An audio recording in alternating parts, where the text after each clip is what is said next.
Hi friends, it's Friday. நீ என்ன சாப்பிட்ற?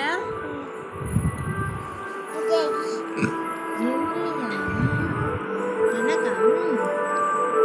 இந்த வீடியோ வந்து பார்த்திங்கன்னா தேர்ஸ்டே எடுத்தது தான். ஸோ தேர்ஸ்டே மார்னிங் வந்து பார்த்திங்கன்னா அத்தை எல்லா பூச்சி பாத்திரத்தையும் நல்லா க்ளீனாக வாஷ் பண்ணி எடுத்துக்கு அதில் வந்து மஞ்சள் குங்குமம்லாம் வச்சாங்க. அதுக்கப்புறம் வந்து பார்த்திங்கன்னா மார்னிங் பிரேக்ஃபாஸ்ட்டு கஞ்சி சாதம் தான் முடிச்சதுக்கப்புறம் சமையல் வேலையும் சீக்கிரமாக முடிச்சிடலாம் அப்படின்னு சொல்லிட்டு சமையல் வேலையை ஸ்டார்ட் பண்ணியாச்சு.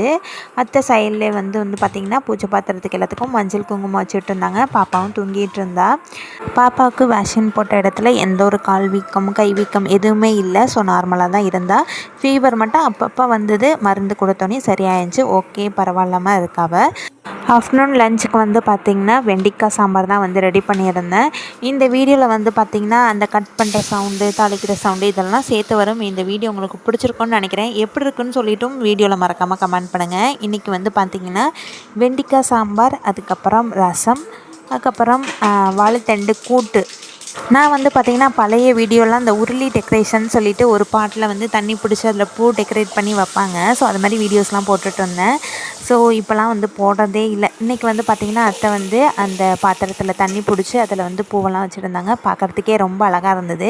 நீங்கள் இது மாதிரி உங்கள் வீட்டில் வைப்பீங்களா இல்லை வைக்க மாட்டிங்களான்னு சொல்லிவிட்டு மறக்காமல் நம்ம வீடியோவில் கமெண்ட் பண்ணுங்கள். இந்த வீடியோ வந்து பார்த்திங்கன்னா நான் சமைக்கும்போது இருந்த அந்த சவுண்டோடு எடுத்த வீடியோ தான். ஸோ அந்த சவுண்ட் எல்லாமே மியூட் பண்ணாமல் அப்படியே வச்சு எடுத்திருக்கேன். ஸோ இதேமாரியே போடலாமா இல்லை சவுண்டெல்லாம் மியூட் பண்ணிவிட்டு போடலாமான்னு சொல்லிட்டு வீடியோவில் மறக்காமல் கமெண்ட் பண்ணுங்கள். வீடியோ பிடிச்சிருந்தா மறக்காமல் லைக் பண்ணுங்கள்.